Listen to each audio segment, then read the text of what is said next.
देखो, इसमें मुख्तलिफ मज़ाहिब के ना अपने अपने कॉन्सेप्ट हैं, ठीक है। किसी मज़ाहिब में ये है कि वो ये कहते हैं कि जो एक यूनिवर्स होती है, किसी मज़ाहिब के अंदर ये कॉन्सेप्ट होता है कि इसका खालिक, इसका तख्लीक करने वाला एक खुदा है। और जब दूसरे आलम की बात करते हैं तो वो ये कहते हैं कि इसमें मुख्तलिफ खुदा हैं। ये मुख्तलिफ मज़ाहिब के लोगों का कॉन्सेप्ट है, उनका अकीदा है। वो एक खुदा को नहीं मानते। वो ये कहते हैं कि जितनी कहकशां हैं, जितने आलम हैं, जितने दुनियावी मामलात हैं, उन सब के खुदा अलग अलग हैं। देखिए, हमारा ये ईमान नहीं है, हमारा ये अकीदा नहीं है। उनका वो अपनी जगह है, अकीदा अक़द से है बाकायदा। आई बात समझ में? अब हमारा ईमान और हमारा अकीदा क्या है कि अल्लाह एक है और पूरी कायनात का तख्लीक करने वाला, उसका मालिक एक रब की ज़ात है। अच्छा, अब दूसरे मज़ाहिब में अगर ये कॉन्सेप्ट है तो क्यों है, उसकी क्या वजह है? यानी कि किसी भी मज़हब को अगर हम देखते हैं, उसकी बुनियाद को देखते हैं, तो उनके अकीदे के अंदर कुछ ऐसे ठोस सबूत मिलते हैं कि जिसकी बिना पे वो दावे करते हैं, जबकि हकीकतन अगर देखा जाए तो वो ज़ंदीक होते हैं। अब जैसे मिसाल के तौर पर कि अल्लाह रब्बुल इज़्ज़त ने इंसान के बारे में फरमाता है कि हमने इंसान को बहुत एहसन तरीके से बनाया और इंसान को उस दर्जे, उस मकाम पे फाइज किया जो कभी किसी मखलूक का हो ही नहीं सकता। हज़रत सैयदना शेख अब्दुल कादिर जिलानी रज़ियल्लाहु ताला अन्हु आप फरमाते हैं कि इंसान की अपनी ज़मीन है और वो उसका खुद क्रिएटर है, यानी कि वो उसको तख्लीक करता है। यहाँ पे तख्लीक से मुराद वो नहीं है जो रब की ज़ात तख्लीक कर रही है। यहाँ पे तख्लीक की मुराद उस तख्लीक की तलाश है, उस तख्लीक की तलाश है जो इंसान खुद करता है। अब इंसान खुद कैसे करेगा? कि अब अगर हम बात करते हैं कि 18,000 आलमीन हैं, 18,000 आलम हैं, तो क्या ये 18,000 आलम इस जहां से बाहर हैं? क्या कहकशाओं की हुदूदों से बाहर हैं? ये कोई और आलम है जिस आलम में हम हैं? ऐसे हज़ारों आलम हैं। तो उन आलमीन का मुशाहिदा करने वाले कौन लोग हैं? जो लोग उसका मुशाहिदा वहाँ तक पहुँचते हैं। अच्छा, पहुँचने वाले दो रास्ते हैं। एक बात याद रखना कि जहाँ जहाँ रोशनी है वहाँ वहाँ अंधेरा होने का खदशा है, और जहाँ जहाँ अंधेरा है वहाँ रोशनी होगी। अच्छा, अब अगर हम उनकी बात करते हैं जो गैर मज़ाहिब के लोग उन आलमीन का मुशाहिदा करते हैं, तो हिंदुओं के अंदर इसमें बाकायदा तौर पर एक बड़ी रियाजत की जाती है। उनमें रियाजत किस बात पे की जाती है? कि उनमें रियाजत की जाती है अपने गुमान के ऊपर।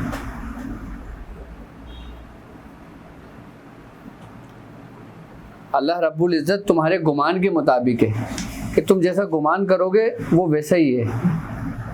अब जब हिंदू लोग होते हैं, जब वो ध्यान करते हैं, गयान करते हैं, तो वो अपने अंदर की जो ज़मीन है ना, उस पर खेती बाड़ी करते हैं। खेती बाड़ी करने से मुराद ये होता है कि उसको लेवल करते हैं, उसको रियाजत करते हैं, उसकी तपिश देते हैं, और फिर अपने अंदर की जो रूहानी क़ुव्वतें हैं ना, वो उसको जगाते हैं।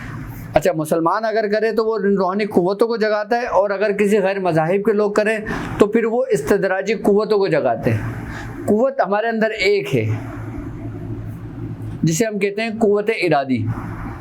वो हर इंसान के अंदर मौजूद है, वो हर इंसान के अंदर मौजूद है।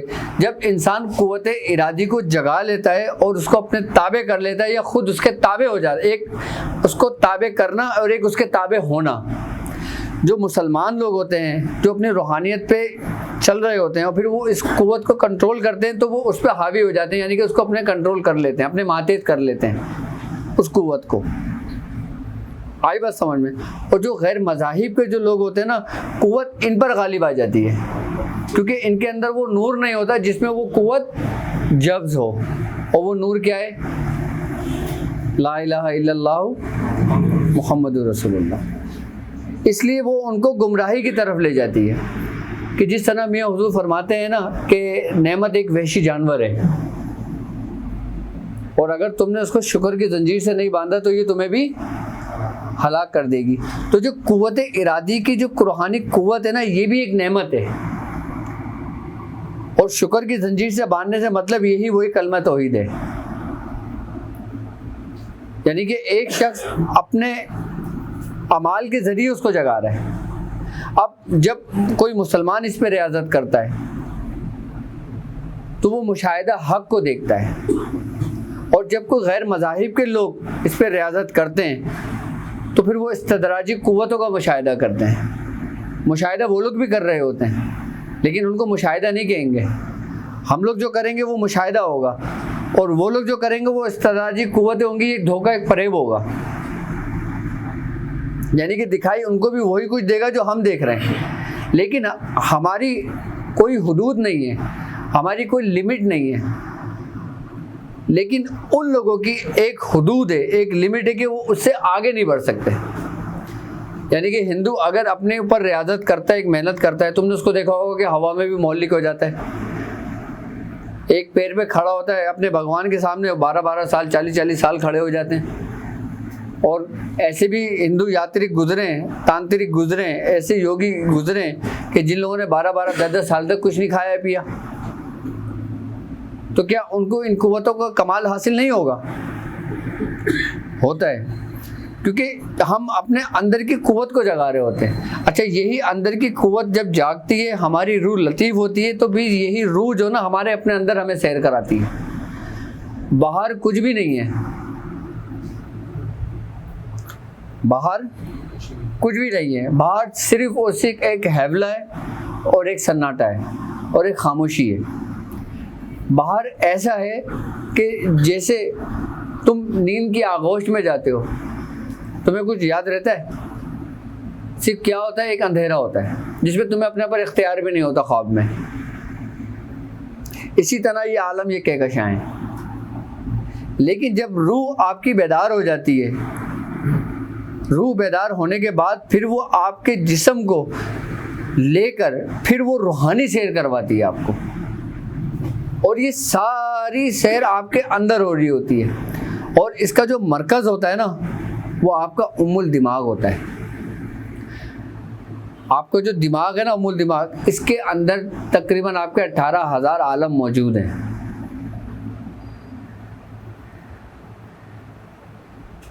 इसके अंदर कैसे मौजूद है?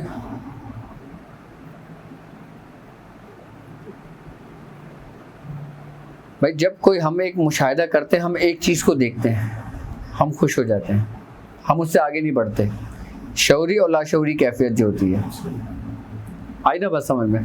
अब जब हम एक चीज़ पे इख्तियार हासिल कर लेते हैं तो फिर अपनी मर्ज़ी से आप जितने चाहो दरवाजे खोल सकते हो।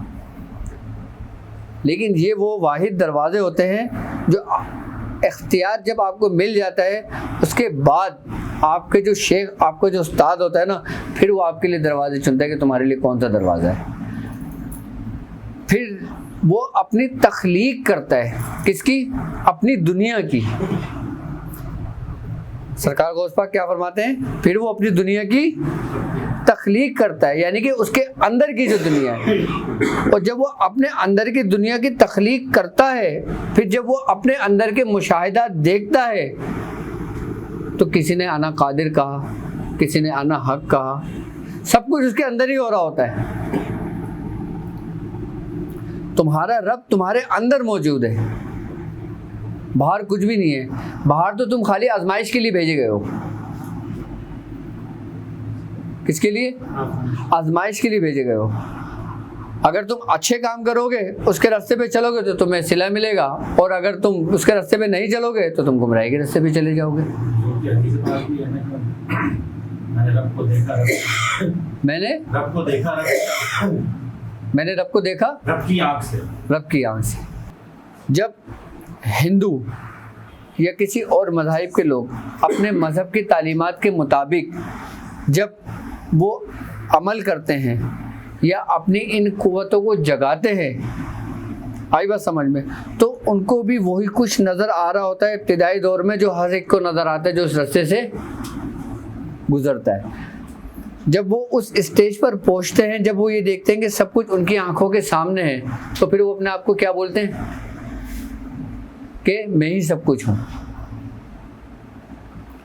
आई बात समझ में। जब वो गुरु अपने चेलों को ये वाक़यात बताते हैं या ऐसे करिश्मात दिखाते हैं या ऐसे तुलस्मात दिखाते हैं या अपने कमालात दिखाते हैं, तो वो उनको क्या सबसे पहले कहते हैं कि ये हमारे देवता हैं या ये हमारे गुरु हैं।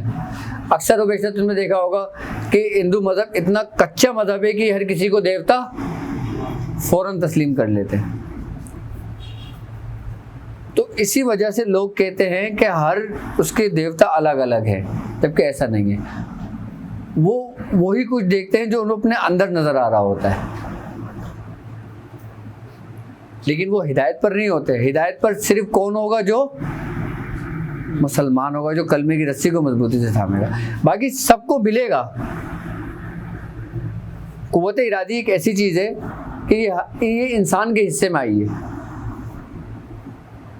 अब जो महात्मा गौतम बुद्ध के पैरोकार हैं कि जब वो लोग एक खो में अपने आप को बंद कर लेते हैं और सालों बंद रखते हैं अपने आप को, तो क्या उनको नहीं मिलता होगा? मिलता है उनको भी, लेकिन उनकी जो कुव्वत होती है ना, वो भी इस्तदराजी कुव्वत में मुंतकिल हो जाती है। अच्छा, हमारे यहाँ तरीक़ेकार ये होता है कि ज़्यादातर खानकाहों में तालीमात जो दी जाती है ना, वो सिर्फ इजाज़त दी जाती है और ये कहा जाता है कि सिर्फ ये पढ़ो और ये इतना पढ़ो। अब वो उसको सारी ज़िंदगी पढ़ता रहे या उसको फिर एक लिमिट तक पढ़े या पढ़ के छोड़ देगा, लेकिन उसको ये नहीं बताया जाता कि ये पढ़ने का मकसद तुम्हारा है क्या।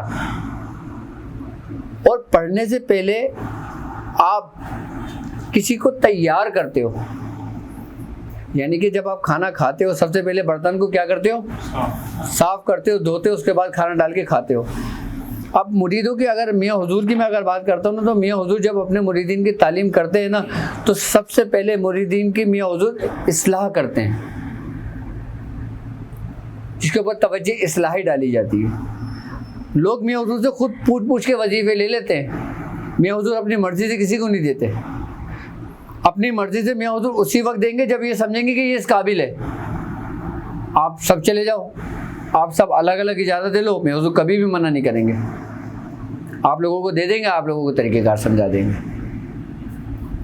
लेकिन अगर तुम में से किसी शख्स को बुलाएं और उसको बोलें कि तुम ये अमल करो, फजीलत कौन ले गया? किस वजह से? क्योंकि वो उस मकाम और उस मर्तबे को समझ गया।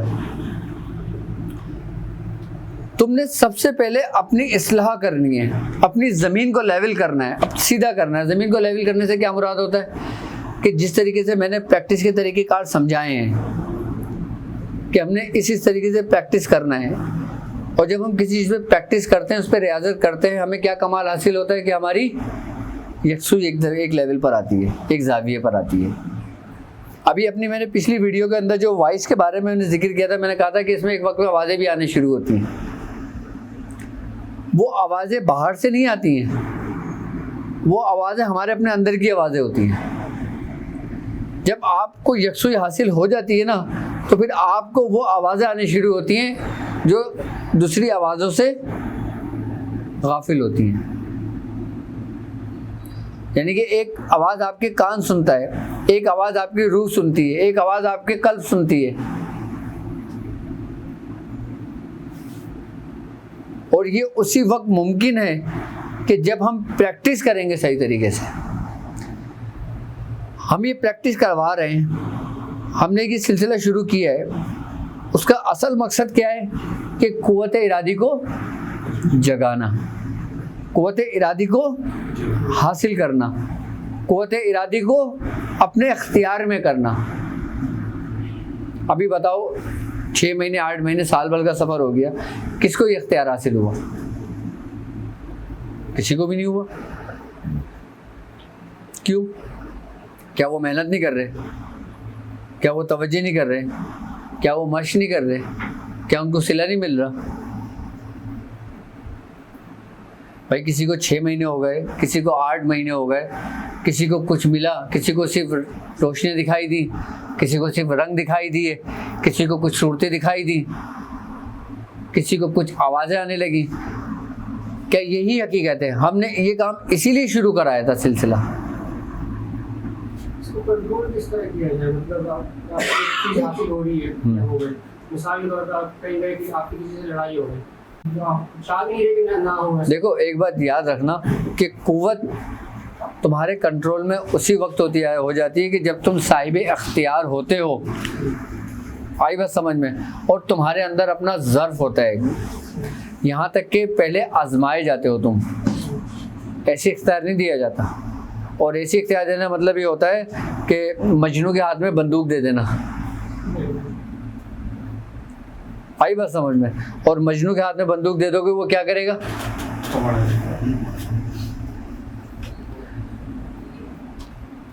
अच्छा, इसमें हमें कंट्रोल कैसे करना है अपने आप को? सवाल यहाँ पे ये पैदा होता है कि हमने इसको अपने अंदर कायम मकाम कैसे करना है अपने अंदर।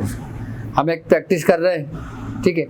प्रैक्टिस करने के बाद हमने एक ख़ास निशिश का तरीक़ेकार समझाया है कि पदा मासम लगा के बैठना है, आलती पालती मार कर, ठीक है। अपनी गर्दन को स्ट्रेट रखना है, रील की हड्डी को सीधा रखना है।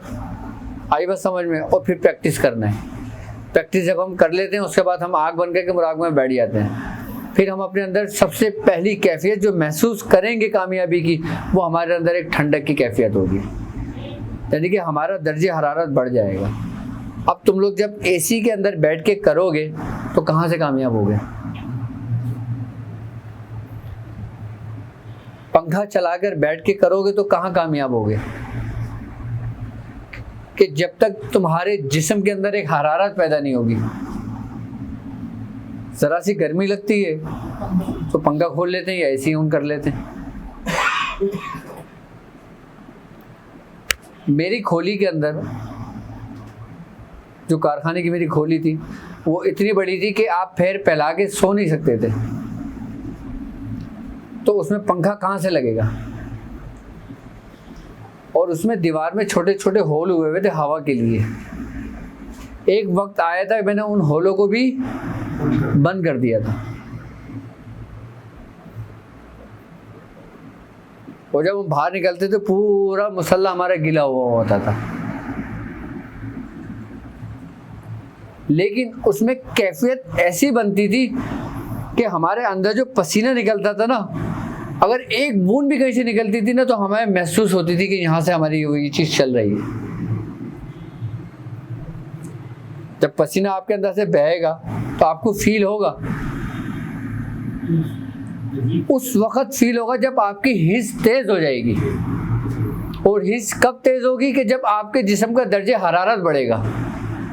और जब आपके जिस्म का दर्जे हरारत बढ़ेगा तो कुव्वत इरादी के अंदर हलचल पैदा होगी। कुव्वत इरादी का हमारे जिस्म के अंदर मकाम हमारी रील की हड्डी में सबसे लास्ट मोरे का मकाम है। हिंदू कहते हैं कि इसको ये अज़दा है, ये अगर जाग गया ना ये पूरी दुनिया को निकल जाएगा। हाँ, इतनी ताकत होती है कि इंसान अपनी मर्जी से, अपनी ताकत से चाहे तो तूफान ले आए, अपनी ताकत से चाहे तो हवाओं को तेज चला दे। अपनी इस कुव्वत के जरिए इंसान अपनी जगह से पहाड़ों को हिला दे। और अगर तुम्हें जरा सी कुव्वत हासिल हो जाए तो तुम फौरन कमाल दिखाने शुरू कर दोगे। ये किसके नसीब में आता है? कि जिसका ज़र्फ आला होता है। ये कुव्वत हमें उस वक्त तक ही नसीब होती है कि जब हम उसी तरतीब और उसी तरीके से प्रैक्टिस करते हैं। अब तुम इसमें कमाल हासिल करना चाहो ना, तो सबसे पहले अपने ज़ाविये को बदलो। अब अगर आपका कमरा नहीं है, आप किसी पुरसुकून जगह पे चले जाओ, चाहे खुली फिजा में चले जाओ। खुली फिजा में कितनी भी तेज हवा चल रही हो ना, आप पसीने से बह रहे होंगे आपके जिस्म के अंदर। जब आप प्रैक्टिस करोगे तो।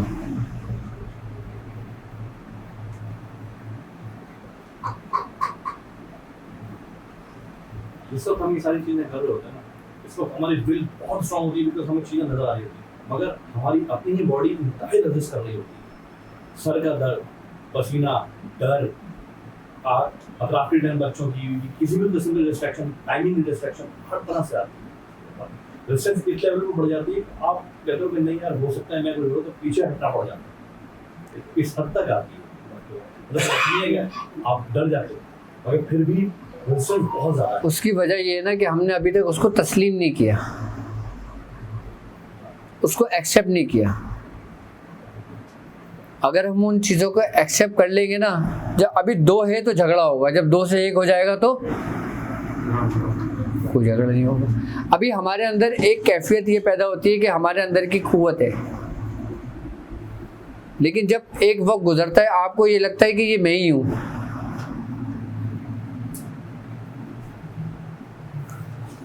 इब्तिदा में क्या होता है कि ये मेरे अंदर की एक कुव्वत है, और इंतहा क्या होता है कि ये मैं ही हूँ। जब मैं ही हूँ होता है ना, तो फिर इंसान कुछ भी अपनी आंखों से देख ले, उस पर कोई असर नहीं पड़ता। ये भी उसकी वजह से आपको गाफिल करने के लिए, ताकि आप इधर से हटो। मैं वही कह रहा हूँ ना, आपको हटाने के लिए, आपका जहन बटाने के लिए। लेकिन एक बात याद रखना कि ये प्रैक्टिस से ही मुमकिन है। अब हिंदू इस प्रैक्टिस में कमाल हासिल कर लेते हैं, यहूदी इस प्रैक्टिस में कमाल हासिल कर लेते हैं, महात्मा गौतम बुद्ध के पैरोकार इसमें कमाल हासिल कर लेते हैं, जबकि कमाल उनकी पढ़ाई का नहीं होता। भाई एक काम मुसलमान कर रहा है और एक काम हिंदू कर रहा है, तो इन दोनों के कामों में फ़र्क क्या हुआ?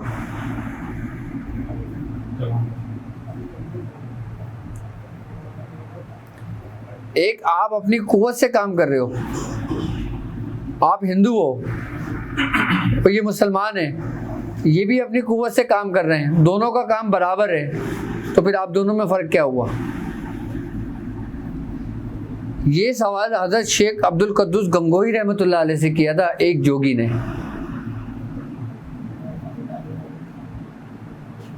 वो ये कहता है हज़रत शेख अब्दुल कद्दूस गंगोही रहमतुल्लाह अलैह को, हुजूर आप अपने मुरीदीन की जैसे तरबियत करते हैं, हमारे गुरु ने भी तो हमारी ऐसी करी है। हमारे गुरु ने भी हमें तरबियत ऐसे करी। आप जो कर सकते हैं वो मैं भी कर सकता हूँ, और जो मैं कर सकता हूँ वो आप भी कर सकते हैं, लेकिन मैंने तो आपका मज़हब को एक्सेप्ट नहीं किया। अब ये बताएं कि मैं हक पर हूँ या आप हक पर हैं?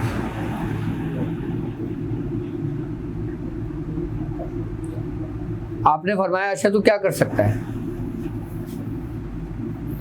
उसने कहा कि मैं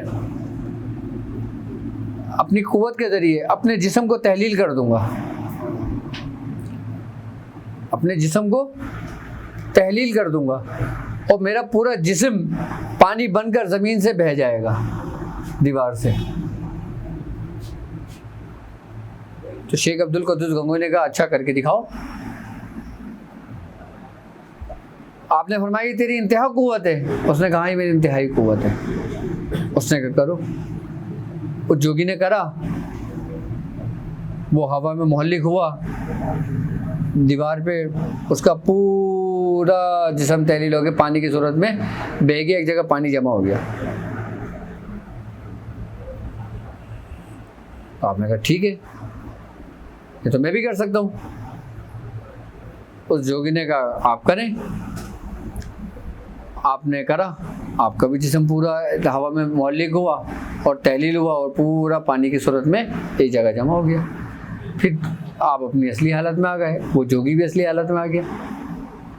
तो उस जोगी ने कहा फिर अब में और आप में क्या फ़र्क रहा? आपने कहा फ़र्क है। उसने क्या फ़र्क है? उसने कहा तुम दोबारा तहलील हो। वो दोबारा तहलील हुआ, आपने अपने मुरीद को कहा इसमें एक तिनका डाल दो। वो तिनका डाल दिया। फिर जब वो अपनी असली हालत में आया, तिनका निकाला, वो अपनी असली हालत में आ गया।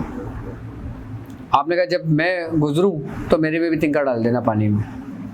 वो भी हवा में मोहल्लिक हुए, पूरा जिस्म तहलील हुआ, पानी की सूरत में आ गया, तिनका डाल दिया, वो भी तिनका निकाल दिया अलग। आपने फरमाया इस तिनके देखो, तिनका सूंघो। जब उसका सूंघा तो नहायत ही बदबू थी। और हज़रत शेख अब्दुल कुद्दूस गंगोही आपकी इंतहाई खुशबू थी। आपने फरमाया ये फ़र्क है तुझ में और मुझ में, ये मेरे ईमान की खुशबू है, ये उस नूर की खुशबू है। ये सुन के फिर वो ही योगी मुसलमान हो गया था।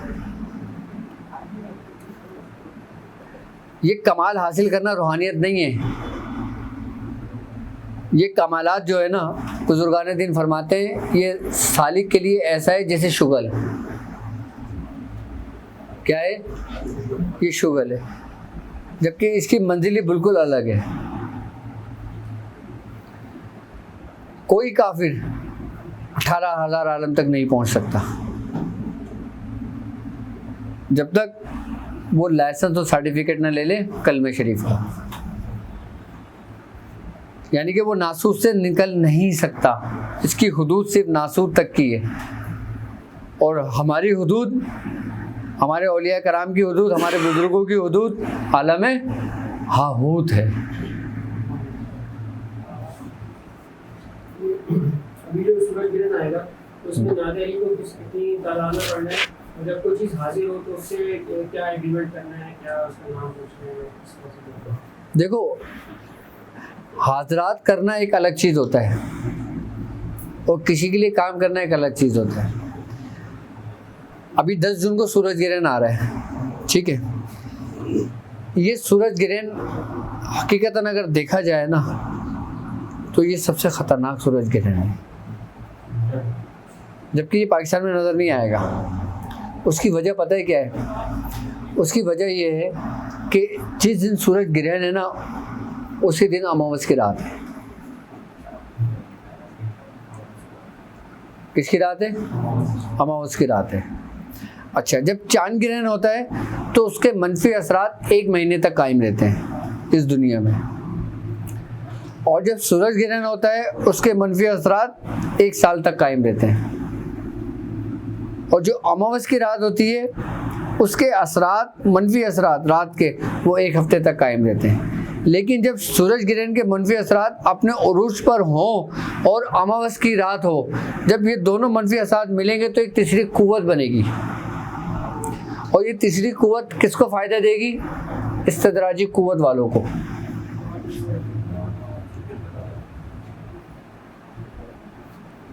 यानी कि ये सूरज ग्रहण जो ना सबसे ज़्यादा काम का जो है वो किन लोगों के लिए? आमिलीन के लिए, आम लोगों के लिए नहीं।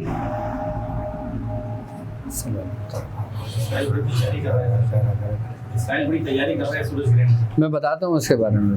ये जो सूरज ग्रहण है ना, इसमें ये समझ लें कि ये आमिलीन के लिए बहुत अक्सीर है, और ये वो सूरज ग्रहण है कि जिसका इंतज़ार हिंदू भी कर रहे हैं, यहूदी भी कर रहे हैं, बंगाली भी कर रहे हैं, आई बात समझ में, और हर मज़ाहिब के लोग अक्सर व बेशतर इसको कर रहे हैं।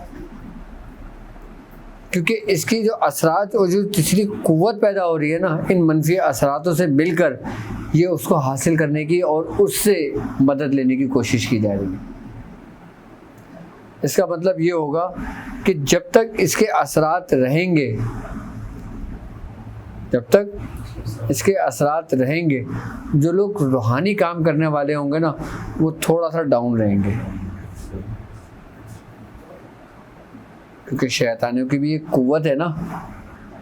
रूहानी कुव्वत तो अपनी जगह है, उरूज व ज़वाल तो है ना, मुसलमानों को भी उरूज व ज़वाल है। तो इस दुनिया के अंदर भी जो ऊपर नीचे अप डाउन रहता है। क्यों? क्योंकि इसमें शैतानी कुव्वतें अपनी पूरी उरूज पर होती हैं, खासकर अमावस की रात में, और जिस वक्त सूरज ग्रहण पड़ रहा हो उस साथ में। सूरज ग्रहण हुआ, आई बात समझ में, उसके मनफी असरात इस ज़मीन पर पड़े आई बात समझ में। और फिर अमावस की रात आई। इसके साथ साथ सरकार ज़ुहल और राहु जो है ना वो भी इफेक्ट करेंगे। ज़ुहल तैयार भी और राहु जो है हर चीज़। और सबसे बड़ी बात है कि काफी चीजें की जाए। ये बर्ज जोजा में आया है, जी बुर्ज जोजा में बिल्कुल ये उससे ज़्यादा खतरनाक है। इससे ज़्यादा खतरनाक है। डॉक्टर साहब कैसे पता चला कि अमावस की रात है? सूरज ग्रहण का तो पता चल गया, हाँ, अमावस की रात है कैसे? अमावस की रात देखो वो रात होती है कि जिस रात के अंदर जो ना न सितारे की रोशनी होती है न चांद की रोशनी होती है,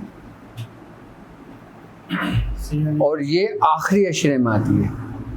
और ये वो रात है कि जो हिंदुओं के अंदर बड़ी मोहब्बत रात मानी जाती है।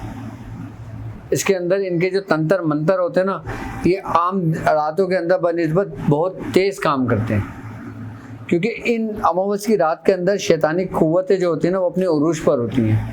और इसमें बाकायदा तौर पे वो शयातीन जो जंजीरों में जकड़े हुए होते हैं वो आज़ाद कर दिए जाते हैं। और जब वो आज़ाद कर दिए जाते हैं तो उनका काम क्या होता है? तबाही मचाना, नेगेटिव काम करना।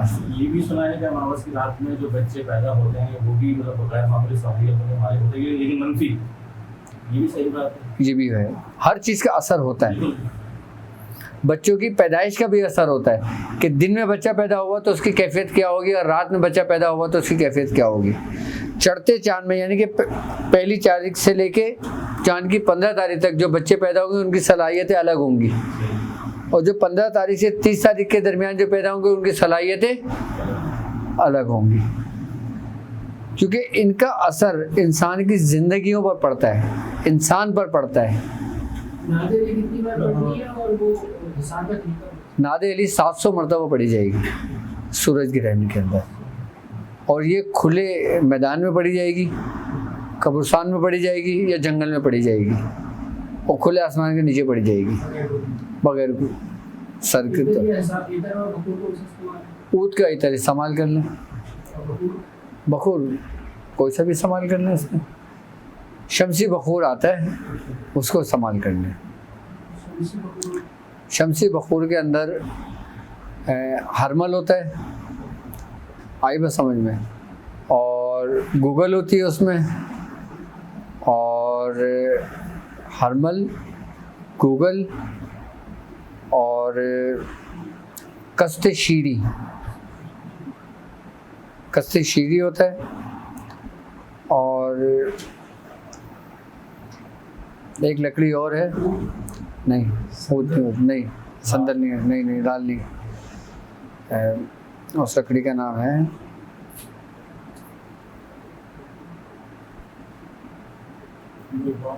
नहीं,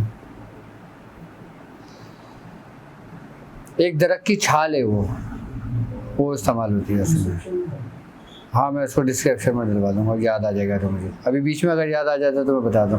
तो उसको हम वज़न लेकर पीस कर फिर वो जलाया जाता है।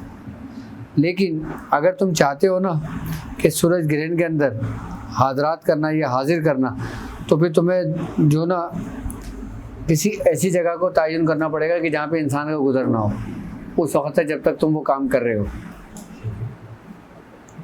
किसी ऐसी जगह जाना पड़ेगा। नहीं, छत पे नहीं होगा ये काम, ये खुले मैदान में होगा। अच्छा, इसका तरीक़ेकार ये होता है कि आप किसी ऐसी जगह का तयन कर लेंगे जो बिल्कुल वीरान होती है, जो आबादी से दूर होती है। उसमें आपने 1.5 फीट का गड्ढा खोदना होता है। आई बस समझे, 1.5 फीट का खड्डा खोदेंगे आप, और कीकर की लकड़ी देखिए, कीकर की लकड़ी उसमें डालेंगे और घी डाल के उसमें आग लगा देंगे। उसमें आग लगाने के बाद फिर एक हिसार का एक दायरा खींचकर फिर उसमें फिर नादे अली पड़ी जाएगी। आई बस समझ में।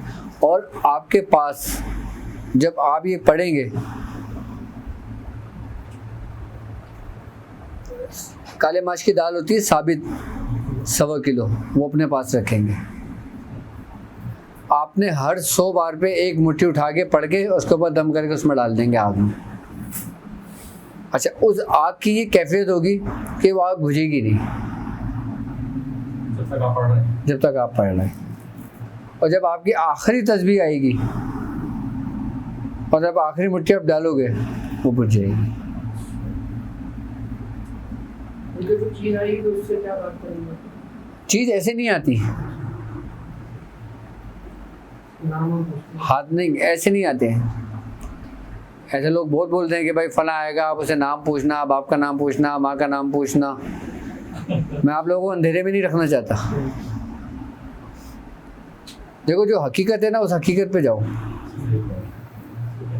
आई बात समझ। अगर तुम चाहते हो कि तुम किसी एक ऐसी कुव्वत को हासिल कर रहे हो, जैसे तुम किसी जिन्नात को बुला रहे हो, तुम किसी शैतान को ताबे कर रहे हो, किसी मोकलान को ताबे कर रहे हो, आई बात समझ में। कोई भी मखलूक तुम्हारी गुलाम नहीं रहना पसंद करेगी। आई बात समझ में। ये तुम अजाब मोल लोगे अपने लिए अगर तुम किसी को हाजिर करते हो अपने काम के लिए। मैं तुम्हें तरीक़ेकार तो समझा दूंगा, बता दूंगा। तुम भी गुलाम और वो भी गुलाम। उसको मौका लगा वो तुम्हें मार देगा, तुम्हें मौका लगा तुम बचते रहोगे। तो ऐसी कुव्वत का क्या फ़ायदा, ऐसी ताकत का क्या फ़ायदा कि जिसमें तुम्हारी जान सूली पे लटकी रहे, तुम रात को सो ना सको सुकून से। क्यों ना तुम एक ऐसी ताकत को हासिल करो जो तुम्हारे मुहाफिज हो, जो तुम्हारी हिफाजत करे। क्यों ना तुम उस रूहानियत को हाजिर करो, क्यों ना तुम उस चीज़ पे मेहनत करो जो तुम्हारे मरने के बाद भी तुम्हारे काम आनी है। वरना जो लोग शैतानों को हाजिर करने में अपनी ज़िंदगियां सर्व कर देते हैं वो कामयाब तो हो जाते हैं, लेकिन एक बात याद रखना, वही शैतान उनको मारकर उनको अपने साथियों में शामिल कर लेते हैं।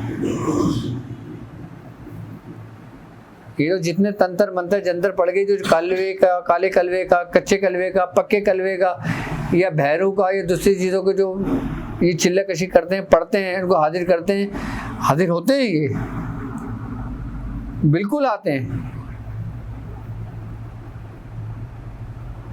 आपके काम भी करते हैं, लेकिन वो सारी जिंदगी आपके गुलाम नहीं रह सकते। जहां पलक झपकती है वहीं अपना काम कर देते हैं। क्यों मियां हुजूर ने हमें घर से अलग कर दिया था? क्यों कहा था कि तुम घर पे नहीं आना, घर पे बच्चे होते हैं? मियां हुजूर की कामयाबी पे कोई शक है क्या? मियां हुजूर की रूहानियत पे कोई शक है क्या? हरगिज नहीं। उसके बावजूद भी वो एहतियात करवाते थे। मजाल है कि कोई उनके घर के बच्चे को किसी को नुकसान पहुंचा दे, उसके बावजूद वो इसलिए उन्होंने करा ताकि हमें उसकी अहमियत का अंदाज़ा हो।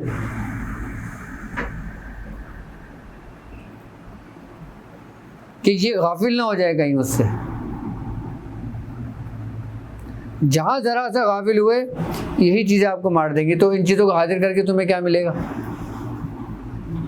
अपनी मौत का सामान खुद खरीदने का क्या फ़ायदा? अगर किसी रूह से सिर्फ बातचीत करनी हो, देखो रूहों से बातचीत नहीं होती। हाँ, जो लोग कहते हैं ना कि रूहों से बातचीत करना, ये हर बंदे का काम नहीं है। रूहों से कलाम करना हर एक के बस की बात नहीं है। ये कश्फ बाकायदा अता होता है, मिलता है, खुद अपनी तमन्ना से नहीं मिलता।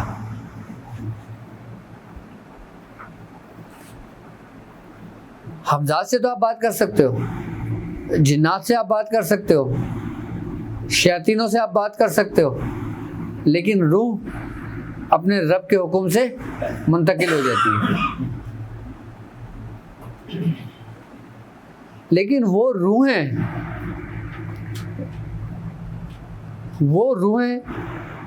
कि जिन्होंने दुनिया में ही अताअत की और उनको वो मकाम और मर्तबा मिला कि जैसे अंबिया कराम की रूहें थी, जैसे औलिया कराम की अरवाहें थी, इनको अल्लाह रब्बुल इज़्ज़त ने अपनी अता, अपने फजल से इख्तियार दिया है कि वो जहाँ चाहें सफ़र कर सकते हैं, लेकिन तुम उनको भी नहीं बुला सकते। जबकि बुजुर्गान दीन ने अपनी किताबों में तरीके लिखे हुए हैं। मैंने खुद मियां हुजूर की बयाज में किताबें तरीके लिखे हुए देखे, लेकिन मियां हुजूर सख्ती से मना करते हैं कि किसी बुजुर्ग के अरवाह को नहीं बुलाना चाहिए। वो अपनी मर्जी से अपनी अता से आए तो वो तुम्हारे लिए बेहतर है। ये जो लेकिन कलाम आप नहीं कर सकते किसी आमरू से। अगर जैसे किसी की नेचुरल डेथ नहीं है और हमें डाउट है कि इसमें किसी का हाथ था और ये चीज़ हमें कंफर्म करनी है और उनको गलत कर सकते नहीं, रूह फिर भी नहीं आती, फिर वो हमजादी आता है, अच्छा फिर वो हमजादी पूरा बताता है किसके साथ हुआ क्या था, लेकिन भरोसा उस पर भी नहीं किया जा सकता, शैतान है ना। मतलब बहुत दिनों से सवाल पूछना है आपसे गुजारिश की थी कि हिंदुओं में जो देवी देवता हैं उनमें जो बदी के हैं वो कौन से हैं और नीति वो कौन से हैं, इसके ऊपर जो थोड़ा आज काम करवाएं। देखो देवी देवता तो ये नाम हमने और तुमने रखे, बिल्कुल जी बिल्कुल। आई ना बात समझ में। अब अगर हम देवताओं की अगर हम बात करते हैं, ठीक है, अब जैसे मिसाल के तौर पर हम राम को ले लेते हैं, ठीक है। अब अगर हम तारीख उठाकर पढ़ते हैं, राम क्या था? एक शख्स था, इंसान था, आई बात समझ में। और वो सिर्फ एक रब को मानता था कि जिसने पूरी कायनात को बनाया था, और वो उसके ताबे था और वो उसी की इबादत करता था, वो उसी को पूछता था, आई बात समझ में। फिर जब वो अपने कमाल को पहुंचे, फिर जब उन्होंने तालीम और तरबियत करना शुरू की अपने चेलों की, राम की ज़िंदगी में उठा के पढ़ो, उन्होंने कभी भी खुदाई का दावा नहीं किया, कभी भी अपने आप को देवता नहीं कहा, कभी भी कोई भी दावा उनकी तारीख में नहीं मिलता। वही बात जो मैंने तुमसे कहा कि जब हमारे अंदर की रूहानी क़ुव्वतें अपने उरूज को पहुँचती हैं और जब कमालात हमारे से सरजद होते हैं और जब हमारे मुरीदीन, हमारे चेले, जब ये लोग देखते हैं तो ये लोग ही इंसान को गुमराही की तरफ लेके चले जाते हैं।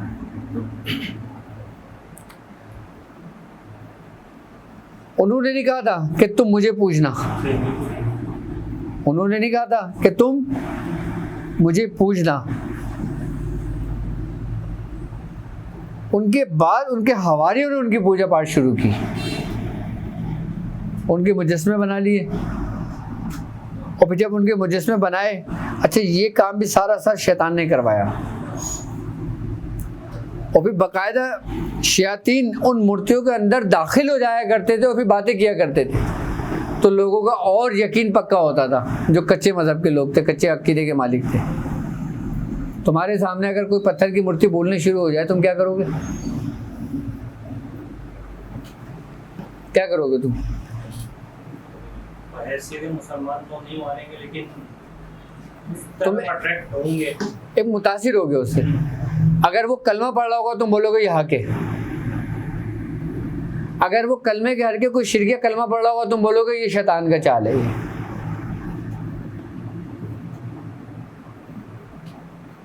आज भी ऐसे बहुत है बुद्ध, बाकायदा उसमें पढ़ाई करके बुद्ध के अंदर वो स्टफ के रहते हैं, नदियाँ वगैरह, और पढ़ाई के वो मंत्र तंत्र, तो फिर वो चीज़ उसको शैतान उसके अंदर बंद कर दिया जाता है। फिर वो घर वाले उसकी पूजा करते हैं तो फिर वो मदद करते हैं। हाँ हाँ, जिन्नात इस तरीके से बहुत करते हैं। भाई तुम्हें अगर कहीं से आवाज़ आने लगी तुम क्या बोलोगे कि ये गैबी आवाज़ है, अगर तुम्हें उसकी तमीज़ ना हो कि ये गैबी आवाज़ है, किसी शैतान की आवाज़ है या जिन्नात की आवाज़ है। इसके मुतालिक तो मैंने पूरी वीडियो आपको 1 घंटे की पूरी वीडियो बनाई थी वॉइस ऑफ थेरेपी के नाम से, उसमें सब बताया था कि शैतान की आवाज़ कौन सी है और रहमान की आवाज़ कौन सी है।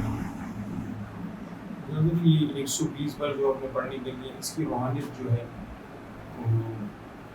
जो सेल्फ होती है इंसान की, तो उससे कोई दावत का तो कोई ताल्लुक नहीं। लेकिन एक बात याद रखो, प्रैक्टिस करो, चाहे सूरह कुरैश पढ़ो, चाहे नक्श लिखो, लेकिन कोशिश करो कि ये चीज़ महसूस करो कि तुम्हारे अंदर कैफियत क्या हो रही है, तुम्हारे अंदर तब्दीली क्या हो रही है। तुम क्या खाली बोझ उतार रहे हो या तुम उससे कुछ हासिल भी कर रहे हो। एक होता है ना कि भाई हमें 11 नक्श रोज़ लिखना है, हमने बस 11 नक्श रोज़ लिखना है। अब ये नहीं पता कि हम लिख क्यों रहे हैं, ऐसा नहीं करना। जब ऐसी कैफियत हो तो तर्क कर देना, क्योंकि उसका कोई फ़ायदा थोड़ी है। जब अपने अंदर कैफियत पैदा हो रही हो, एक सुरूर पैदा हो रहा हो, और जब हम जो सोच रहे हो वो होने वाला और हो जाए, तो समझ लेना तुम कामयाबी की तरफ जा रहे हो। जैसे कि फितना, भाई सुकून ही तो है जो रब के जिक्र में है, वरना सुकून कहीं भी नहीं है। अच्छा, दूसरी बात है ये कि नश्र में जो लाइनिंग होती है जो हम लगा रहे हैं, मतलब आज नश्र लिखना है तो आज ही लाइनिंग लगाएं या एक दो दिन पहले भी लाइनिंग लगा कर रख सकते हैं? नहीं, ऐसा नहीं होता। आप जब नक्श लिखने बैठो उसी वक्त लकीरें खींचो, क्योंकि देखो लकीरों की भी ना एक अहमियत है, लकीरों की भी एक रूहानियत है, लकीरों की भी एक तासीर है, एक ताकत है, एक फोर्स है। अच्छा, इसमें भी टाइम वक्त नक्श में भी होना ज़रूरी है कि वक्त या नक्श में अगर टाइम आगे पीछे हो जाए तो उसमें कोई हर्ज नहीं है। तो ईया का नाम वो तस्लीम ने जो आपने बताया था हाँ। जो चांद गिरन मंगल ग्रह, वो मैंने घर में किया था, गलती से घर में हो गया फायर करना, तो इसकी मिसल की अफादियत या इसके कोई जो ताकत है? देखो, तासीर तुम्हारे नियत और तुम्हारी तवज्जो की है। या का नाम तो या का नस्ल में तो है ही तासीर, लेकिन उस तासीर से तुम्हें क्या फ़ायदा हुआ, यहाँ ये बात देखी जाती है। क्या या का नाम तो या का नस्ल ने तुम्हारी ज़िंदगी बदल दी या नहीं? क्या सूरह कुरैश ने तुम्हारी ज़िंदगी बदल दी या नहीं बदली? अगर सूरह कुरैश पढ़ने से भी तुम्हारी ज़िंदगी नहीं बदली तो इसका मतलब है कि तुम सही नहीं पढ़ रहे, तुम सही रास्ते पे नहीं चल रहे हो। अगर पढ़ने से तुम्हारे अंदर कैफियत हो गई हो, तुम्हारा जिक्र में दिल लग रहा हो, तुम नमाज़ों की पाबंद हो गए हो, तुम बुराइयों से दूर हो गए हो, तुम फिल्मों से दूर हो गए हो, तुम बेहयाई से दूर हो गए हो, तो इसका मतलब है ये चीज़ तुम पर असर कर रही है। हर चीज़ असर रखती है, लेकिन तुम पर कब और क्या असर करे, इसको जान लेना ही रूहानियत का नाम है। इसको पा लेना ही रूहानियत। हम लाइनें तो नहीं डाल सकते मगर उसके साइज का पेपर तो बना के जमा करके रख सकते हैं, जैसे 45 रोज हमने। हाँ, आप साइज बना लें, उसके बाद लाइनें खींच के और नक्श लिखना शुरू कर दें, आराम से लिख सकते हैं। 700 दफ़ा नादिर अली का कहा कि ऐसी जगह सुनसान जगह जहाँ पर लोगों का नहीं, मैं उसकी इजाज़त नहीं दे रहा किसी को उस जगह पे जाके करने की। खोद के जो हाँ। कीकर का दरख्त था, फिर हाँ। और उसकी झाड़ी जो है वो घी डालकर हाँ। उसको लगा रहे हैं, तो इसकी क्या इफादियत क्या है नादिर अली की? नादिर अली की अफादियत क्या है? उसकी नादिर अली की अफादियत ये होगा, उसका कमाल, कि जब हम इस तरतीब और इस तरीके से नादिर अली पढ़ेंगे ना, तो इस दुआ का जो जलाल है, इसका जो कहर है, आई बस समझ में, इसकी जो तासीर है वो तुम्हारी ज़ुबान में पैदा हो जाएगी। ये अमल करने के बाद तुम उस जगह से गुजरो कि जहाँ पे शयातीन आसेब हों, वो जल जाएंगे।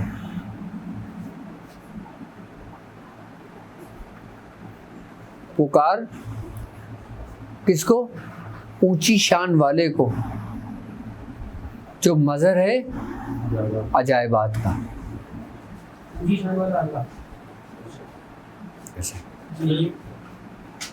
आई ना बस समझ में? किसको पुकार रहे हो और मज़हर कौन है? इस टुकड़े के अंदर बड़ा जलाल है, इस ज़ुबान में ऐसा जलाल है कि शयातीन जिन्नात की और जिन्नातों की मौत है। अगर तुम चाहते हो कि अपने नफ्स को काबू में कर लो, तो तुम इससे काबू में कर सकते हो। पढ़ेंगे तो थोड़ी घबराहट होगी। हाँ, और जब तुम्हें कभी काम करना हो, किसी के ऊपर भी हो, तुम खाली माश के 5-6 दाने लो, पढ़ो, नादेली पढ़ के उसके ऊपर मार दो, उसके जिस्म में वो चीज़ जल जाएगी, बाहर नहीं निकल पाएगी। और कितने बड़े से बड़ा शैतान क्यों ना हो, ये चीज ये लेकिन ये तरीक़ेकार बुजुर्गान दीन उस वक़्त करवाते हैं कि जब ये समझते हैं कि भाई ये 1.25 लाख इसकी नादहली पूरी हो गई है। 1.25 लाख नादहली हो जाती है पूरी, उसके बाद करेंगे तो फिर इसमें एक तासीर पैदा होगी। ये नहीं कि आपने नादहली पढ़ी नहीं और आप 700 मरतबा पढ़ के बोलो मेरे साथ तो कुछ भी नहीं हुआ।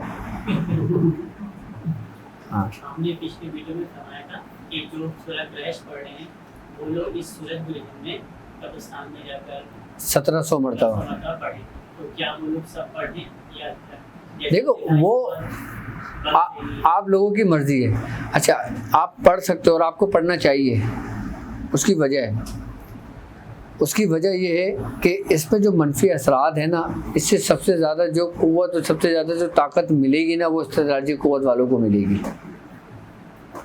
अब जब उनको ताकत और क़ुव्वत में मिलेगी, आई बस समझ में, तो उनके बचाव के लिए तुम क्या करोगे?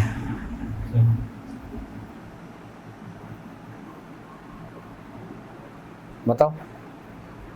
इसके अंदर खाली तुम अगर हिसार ही कर लो, इसी नियत से पढ़ लो, तो तुम इनके तमाम शरों से महफूज हो जाओगे। कब्रिस्तान में नहीं जा सकते, अपने घर में पढ़ लो। अब उसका टाइम लग गया, तुम ऑफिस में काम कर रहे हो, तुम ऑफिस में पढ़ना शुरू कर दो वज़ू करके। क्या बैंक में जॉब करते हो, वज़ू करो, अपना भी पढ़ते रहो, अपना काम भी करते रहो, अपने विर्द में रखो। तो जैसे अगर कोई शख्स सूरह मुज़म्मिल के साथ पढ़ रहा है, हाँ, तो उसके बारे में क्या हुक्म है? सूरह के अंदर कितनी तादाद लगाना, सूरह मुज़म्मिल अगर उसके पढ़ लिया है 40 मरतबा पढ़ ले। 40 में। हाँ, देखो एक बात याद रखना। अच्छा, सूरज गिरने में सबसे ज़्यादा लोग हुर्फ़े सवामत की ज़कात अदा करते हैं, ठीक है। 90% लोग हुर्फ़े सवामत की ज़कात अदा करने वाले रुजत का शिकार होते हैं।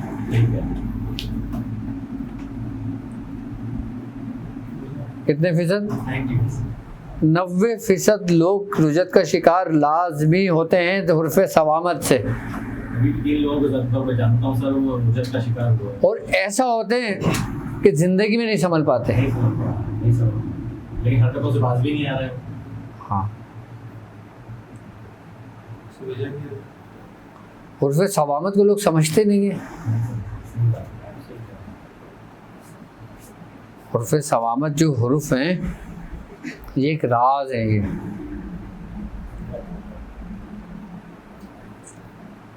और कुछ लोगों ने इसको बहुत आम कर दिया, खेल बना दिया इसको।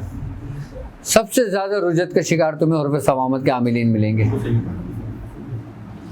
इसका सही तरीका क्या है कि अगर हुर्फ़े सवामत देखो, जब तक कि तुम इसका पूरा चिल्ला ना कर लो, इसकी दावत ना दे लो, उस वक़्त तक सूरज ग्रहण में इसकी दावत ना देना।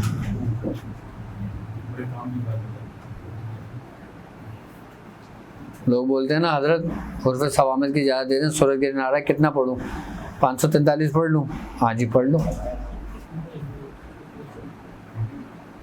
लेकिन जो साहिबे बुज़ुर्ग और साहिबे मसनद और साहिबे सलासिल से इजाज़त लेके हुर्फ़े सवामत पढ़ लेते हैं, वो इनके शर से महफूज हो जाते हैं।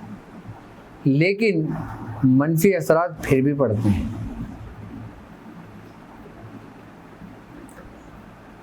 मनफी असरात फिर भी पड़ते हैं। अच्छा, हुर्फ़े सवामत की ज़कात लिखाई भी दी जाती है।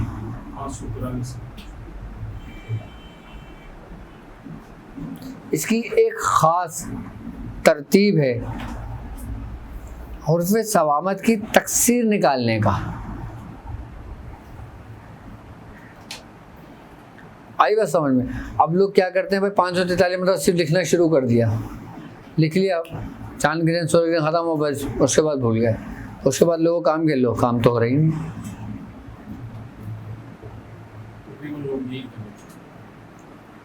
किसी का हो गया, किसी का नहीं हुआ, किसी का बिल्कुल भी नहीं हुआ।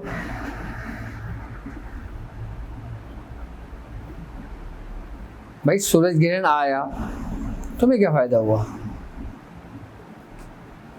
अब तुम आमिल हो सूरह कुरैश के, अब तुम मुझसे इजाज़त ले रहे हो नादेली की, तो सूरज ग्रहण तुम्हें फायदा देगा? आप जितनी नादे अली पढ़ लो। अगर आप आमिल हो नादे अली के और सूरज ग्रहण आया, फिर आपने नादे अली पढ़ा, तो आप कामयाब हो गए।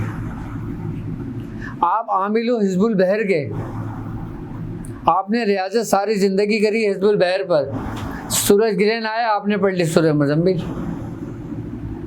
क्या आप कामयाब हो गए? नहीं।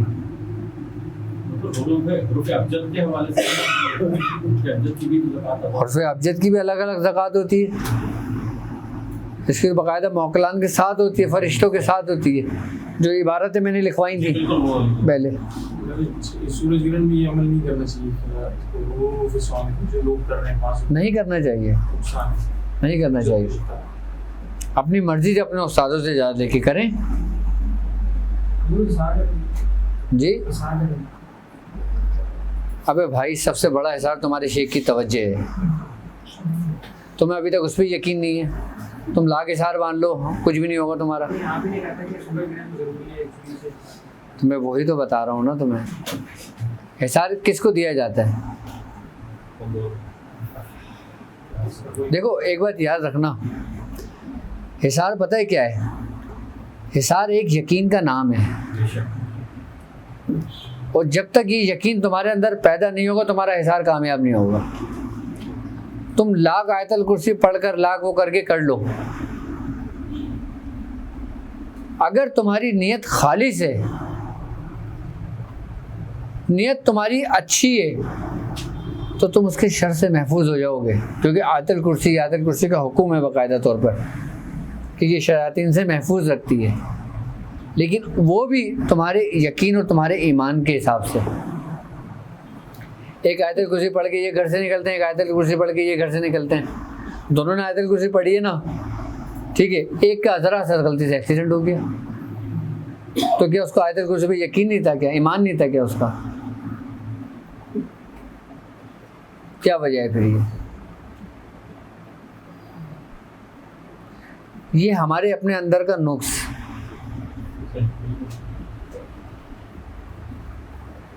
देखो, सबसे बड़ा हिसार, जिसे हिसार कबीर कहा जाता है, जिसे हिसार अकबर कहा जाता है,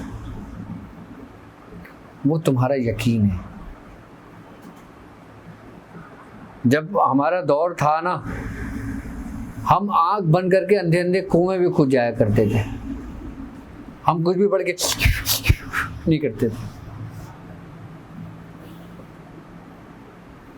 एक दफ़ा का मैं वाक़या सुनाऊँ तो मैं अपना, ये मेरे ख्याल से 99 की बात है, शुरू की बात है। हमारे एक पीर भाई थे, अभी भी ये पीर भाई ना वो, तो हमारे घर से तकरीबन मेन रोड है वो क्रॉस करके रहते थे वो। हमारे घर से और उनके घर का फासला तकरीबन 100-150 कदम था। तो उनको ना बुखार चढ़ा हुआ था, और बुखार उनको 103-104। अच्छा, मैं उनसे मिलने जाता था, उस वक़्त मैंने नया नया काम शुरू किया था सीखना, तो मैं उनके घर गया, मजीद भाई नाम था उनका, आज भी है वो। तो अब हुआ ये, हम दोनों बातें कर रहे थे, तो मुझसे कह रहे हैं यार मेरा बुखार नहीं उतर रहा,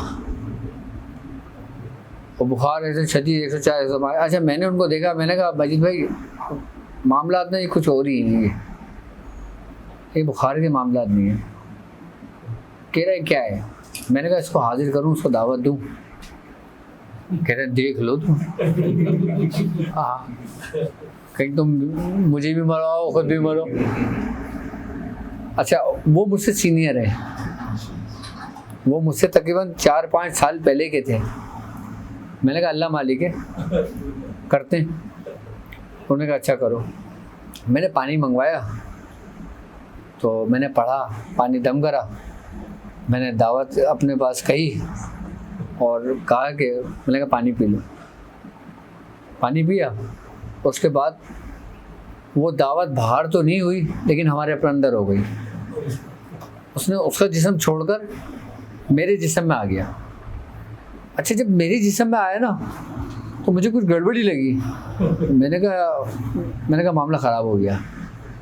मैंने कहा मजदूर मुझे जाना है यहाँ से। कह रहे कहाँ जाओगे, तुम्हारी तबीयत तो ठीक है। मैंने कहा नहीं मुझे जाने दो फ़ौरन। मैं वहाँ से नंगे पैर भागा। रात का टाइम था, तकरीबन 1-1:30 बजे का टाइम था। मैं भागा, वहाँ से निकल गया। मैं भागा मैंने घर में दरवाजे पे बेल पे हाथ रखा और मैं दहलीज पे गिर गया। तो हमारी मामा ने दरवाज़ा खोला, उन्होंने शोर मचाना शुरू कर दिया कि देखो वाजिद को क्या हो गया, वाजिद को हो गया। खैर उन्होंने हमें उठाया, दादी ने और मेरी वालदा ने, उन दोनों ने उठा के अंदर लेकर गई। तो मैंने अपनी वालदा का हाथ पकड़ लिया। मैंने कहा मामा मुझे छोड़ना नहीं। क्या? मेरा हाथ नहीं छोड़ना, वरना ये मुझे मार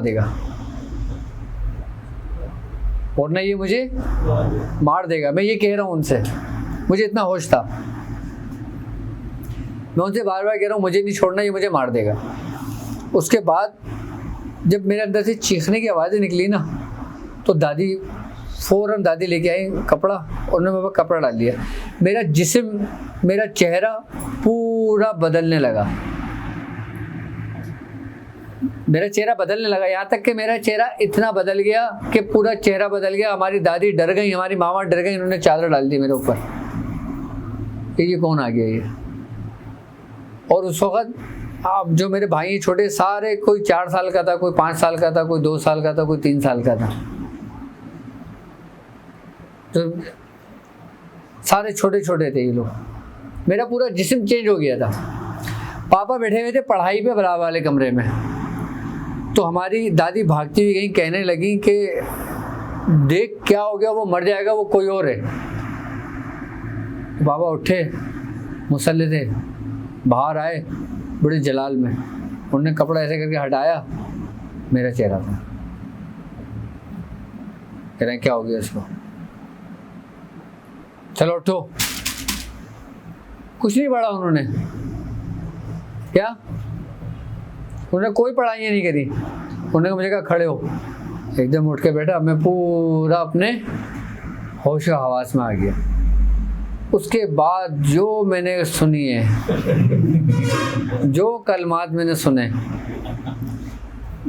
हाँ, पापा ने कहा देव था, वो देव था। तो पापा ने कहा अबे हमने 3 साल में दावत दी थी, तुमने 3 महीने में दावत दी थी इसको। तो मैंने कहा मुझे आप पे भरोसा था मुझे कि मुझे कुछ नहीं होगा। कह रहे मार देते तुम्हें ये अगर तुम वक्त पे नहीं पहुंचते। तो दादी कह रही है इसको, तो पापा ने कहा हाँ इसको मार देते हैं। दादी कहती है मैं नहीं मानती, इसको मार देते हैं क्योंकि मैं तुझे जानती हूँ।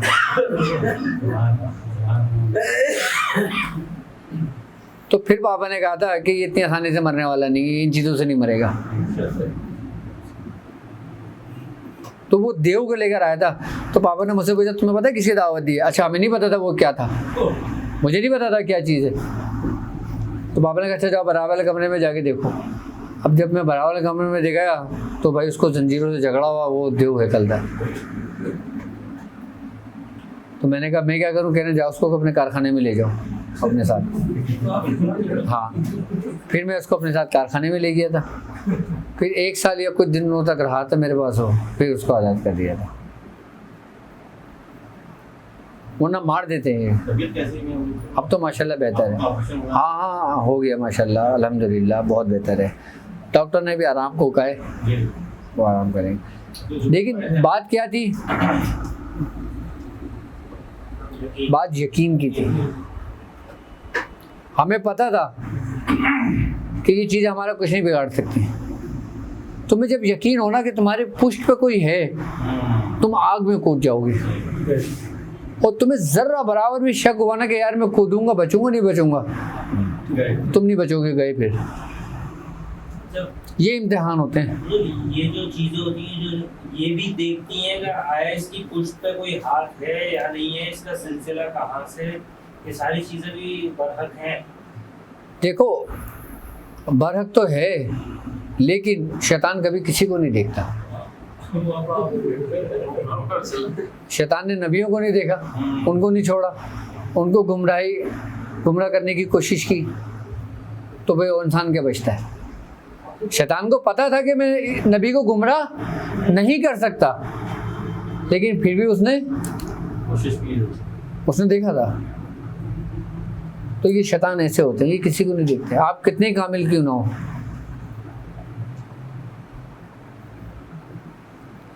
लेकिन एक बात याद रखना, आपको बचाता आपका यकीन है। आप रात को, हम जब रात को बैठते थे ना, ठीक है, हम बिल्कुल पुरसुकून होकर बैठते थे कि कोई हमें देख रहा है। और जब तक हमारे अंदर ये कैफियत पैदा नहीं हुई थी ना, यकीन की कैफियत पैदा हमारे अंदर नहीं हुई। अच्छा, यकीन भी हमारे अंदर इतनी आसानी से पैदा नहीं हुआ था, यकीन को पैदा होने भी हमें टाइम लगा था। और जब यकीन पैदा नहीं हुआ था ना, तो हम कांपते थे कि हम मर जाएंगे। और जब यकीन पैदा हुआ ना, फिर हमारे अंदर आग भी जली होती थी ना, हम अपने सामने बैठ जाया करते थे। यकीन सबसे बड़ा हिसार है। अच्छा, एक बात याद रखना कि तुम अपने शेख के साथ जैसा गुमान करोगे ना, जैसा यकीन कायम करोगे ना, वो तुम्हारे लिए वैसा ही होगा। तुम्हारा शेख चाहे कामिल हो या तुम्हारा शेख कामिल ना हो, है यकीन कामिल होना चाहिए। तुम्हारा यकीन कामिल हो ना, तो तुम भी कामिल, तुम्हारा उस्ताद भी कामिल। तुम्हारा यकीन कामिल नहीं है, तुम भी नाकिस, चाहे तुम कितने कामिल क्यों ना हो जाओ। सिलसिले के 2-3 बुजुर्गों को मिला दें, वो ज़्यादा बेहतर है या फिर शेख को मिला दें, दोनों को मिला दें? तो अभी हम हिले में पड़े हुए हैं ना, इसका मतलब है अभी हम यकीन की मंजिल में दाखिल ही नहीं हुए।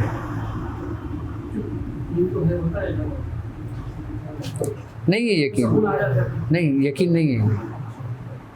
मैं एक बात बताऊं आपको, हज़रत बाबा फरीद मसूद गंजी शकर रहमतुल्लाह अलैह जब आप इबादत और रियादत में इतने लागर हो गए थे कि आप एक खोली में थे, जब ख्वाजा मुईनुद्दीन चिश्ती रहमतुल्लाह अलैह आप कुतुबुद्दीन बख्तियार काकी के पास आए, आपने फरमाया कि भाई कहाँ है वो शहबाज, हमें दिखाओ तो सही कैसा है वो शहबाज। आपने कहा हुजूर वो फलां खोली में बंद है। आपने कहा लेके चलो मुझे। आप खुद गए लेके। जब आप गए, आपने कहा बाबा देखो तुमसे मिलने कौन आया है। बाबा फरीद मसूद गंजी शकर से फरमाया कि बाबा तुमसे मिलने कौन आया है। आपने कहा कौन आया है। आपने कहा देखो मेरे मुर्शिद आए। आपने उठा, आप अपने पीरो मुर्शिद के कदमों में गिर गए। आपने कहा मुझे तो आप ही आप नज़र आ रहे हैं, मुझे तो यहाँ कोई भी नज़र नहीं आ रहा। जी यकीन, हमारे सारे बुजुर्ग कामिल हैं। अब तुम बैठे हो, तुम्हें डर लग रहा है, उस्मान अली शाह को बुलाओ, शाम हुसैन को बुलाओ। नहीं, अब्दुल अली शाह तो ज़्यादा कामिल थे। तो ये हमारे अपने अंदर की कमजोरी है। देखो तुम नहीं जानते उस्मान अली शाह साहब को, तुम नहीं जानते हसन अली शाह साहब को, तुम नहीं जानते नबी रज़ा शाह साहब को, तुम जानते हो अपने पीर को, तुम जानते हो अपने उस्ताद को। तुम जिसको जानते हो तुम उसको पुकारोगे, और अगर तुमने किसी और को पुकारा फिर तुम्हारी मोहब्बत की आला मिसाल है। हाँ मोहब्बत है भाई। मेरी निस्बत किससे? मैं हुजूर की निस्बत किससे? उस्मान अली शाह की निस्बत किससे? अब तुम जिसको भी पुकारो आएंगे। पीर पड़ा या दादा पीर पड़ा? देखो मैं एक बात बताऊं, नहीं किसी ने सवाल किया था किसी बुजुर्ग, हाँ तो मैंने कहा जो अपने पीर को भी ना समझ सके वो दादा पीर को क्या समझे? वो दादा पीर को क्या समझेगा।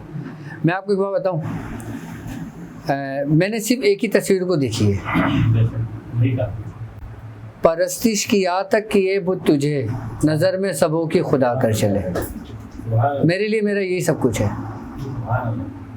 मैंने सिर्फ एक तस्वीर को देखा है, एक तस्वीर को पूजा है, एक तस्वीर को माना है, इसी में सबको देखा, सबको अलग अलग नहीं देखा। ये ख्वाजा हैं, ये कुतुब हैं, ये गौस हैं, किसी को अलग अलग नहीं देखा। सबको देखा तो उन्हीं की सूरत में देखा, सबको पाया तो उन्हीं की सूरत में पाया। क्योंकि मेरा कुतुब भी यही है, मेरा गौस भी यही है, मेरा ख्वाजा भी यही है।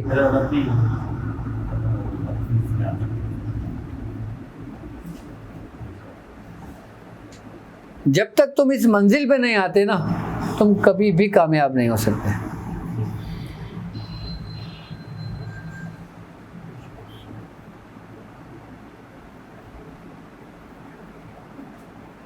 तुम्हारा शेख जब तक तुम्हारे लिए सब कुछ ना हो जाए, तुम्हें कुछ नहीं मिलता। तुम्हारा शेख जब तक तुम्हारे लिए सब कुछ ना हो जाए,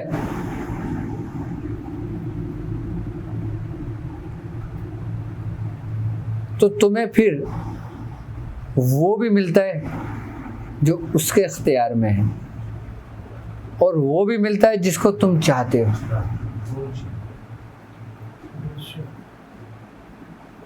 अब तुम क्या चाहते हो?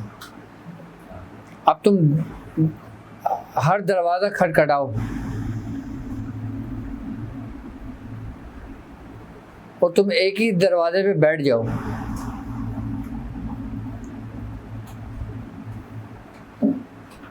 ख्वाजा उस्मान हारूनी रहमतुल्लाह अलैह, आपको जब आखिरी वक्त आया तो 1.25 लाख से ज़्यादा आपके मुरीदीन थे, और जिसमें 10,000 उलमा कराम थे, उस वक्त के जय्यद उलमा कराम।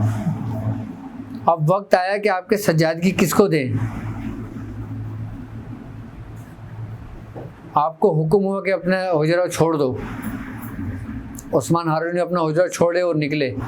आप मंदिर का घंटा पकड़ के खड़े हो गए, सारे मुरीदीन छट गए, सारे उलमा कराम छट गए, सारे लोग आपको छोड़ के चले गए कि हुजूर आखिरी वक्त में गुमराह हो गए। और जब आखिर में देखा तो किसको पाया मंदिर की सीढ़ियों पर? ख्वाजा मोइनुद्दीन चिश्ती।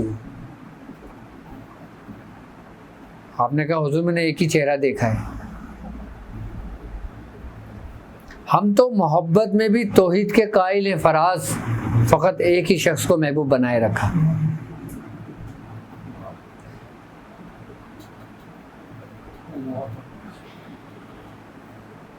अकीदत सबसे रखो, मोहब्बत सबसे रखो, इज्जत सबकी करो, लेकिन जो एक की जगह है वो किसी को ना दो। जो एक का मकाम है वो किसी का ना दो। हिंदुओं के अंदर एक ज़ात ऐसी है कि जब उसका शौहर मरता है ना, उसकी चिता को जलाते हैं ना, तो उसकी बीवी बेवा को भी जला देते हैं साथ में।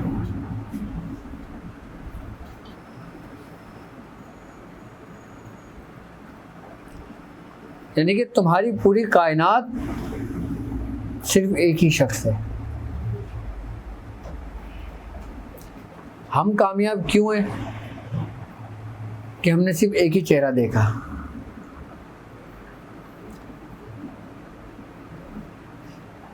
मुझे याद नहीं पड़ता अपनी पूरी ज़िंदगी में कि कभी रूहानियत का कोई सबक लेने या रूहानियत की किसी मंजिल का पता करने में किसी बुजुर्ग के पास गया हूँ।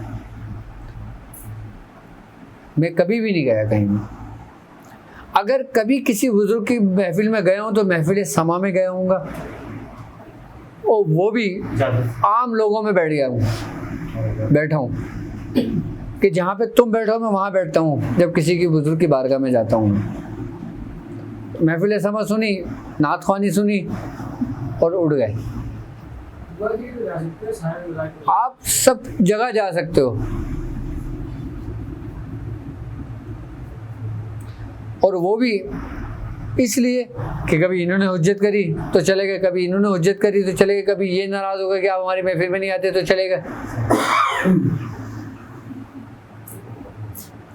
लेकिन देखो, एक बात याद रखना, तुम उस वक्त तक कामिल नहीं हो सकते जब तक तुम एक पर ना आ जाओ।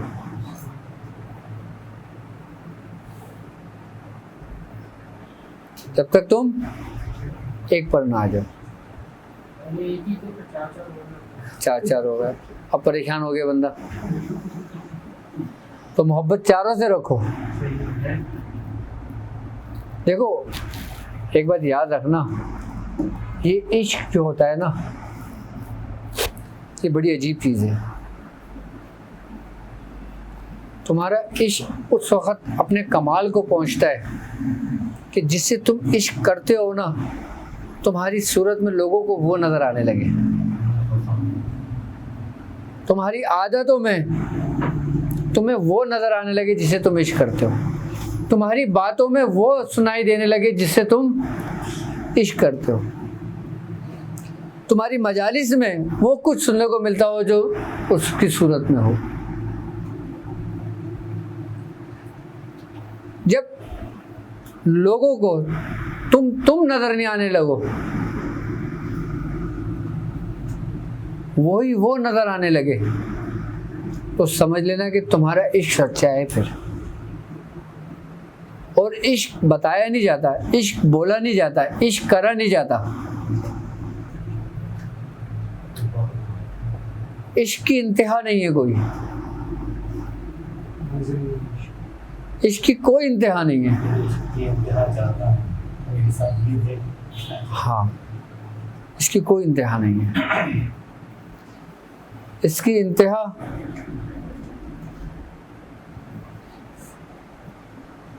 तो सिर्फ और सिर्फ हिजरी है। विसाल नहीं हो सकता, विसाल हो गया तो इश्क नहीं है। वसल अगर हो गया तो इश्क नहीं है।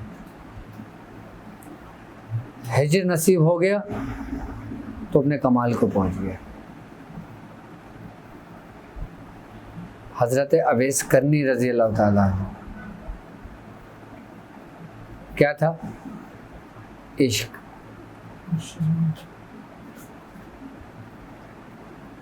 और कैसा इश्क था?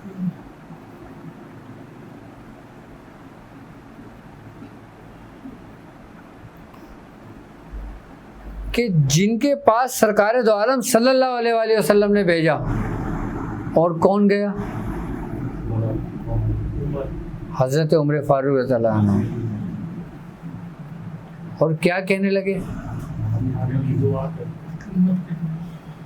क्या उम्मत को दुआ की ज़रूरत थी? उस वक़्त इश्क अपने उरूज पे था।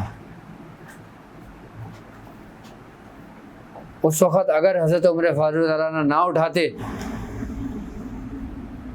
तो एक भी शख्स जहन्नम में ना जाता।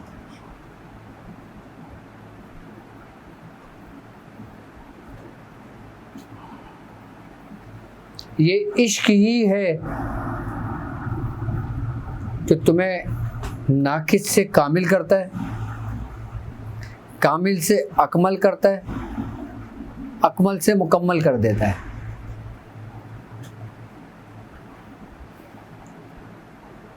और इश्क ये एक एहसास है। किस चीज़ का एहसास है पता है? नहीं, ये एहसास है यकीन का।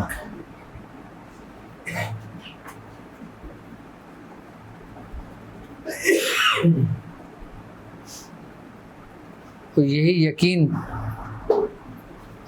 ये यकीन ही है ना तुम्हारा कि तुम्हारा रब है, अल्लाह है, यकीन है ना, ईमान है। तो इश्क बड़ी अजीब चीज़ है, इश्क के चक्कर में नहीं पड़ो। हाँ, सीधी सीधी मोहब्बत करो बस। सुबहान अल्लाह बार गम यार तो ही, सुबहान अल्लाह बार कुशाए शिकार तो ही, सुबहान अल्लाह बहुरमत कुन फयाकुन, सुबहान अल्लाह मुराद मन हासिल कुन। ए खालिक हर बुलंदी व पस्ती, शीश चीज़ ताबा कुंजा हस्ती, इल्मो अमल फराग दस्ती, ईमानो अमा तंदरुस्ती। या इलाहुल आलमीन तेरा जिक्र अस्कार किया गया, या इलाहुल आलमीन इसमें कोई गलती कोताही हो गई हो तो अपने रहम करम अपने फजल से माफ़ फरमा। या इलाहुल आलमीन, या इलाहुल आलमीन, या इलाहुल आलमीन हम सब पर अपना रहम करम फरमा। या इलाहुल आलमीन जो परेशान हाल है उनकी परेशानियों को दूर फरमा। या इलाहुल आलमीन जो बेरोज़गार हैं उनको रोज़गार अता फरमा। या इलाहुल आलमीन जो परेशान हाल है उनकी परेशानियों को दूर फरमा।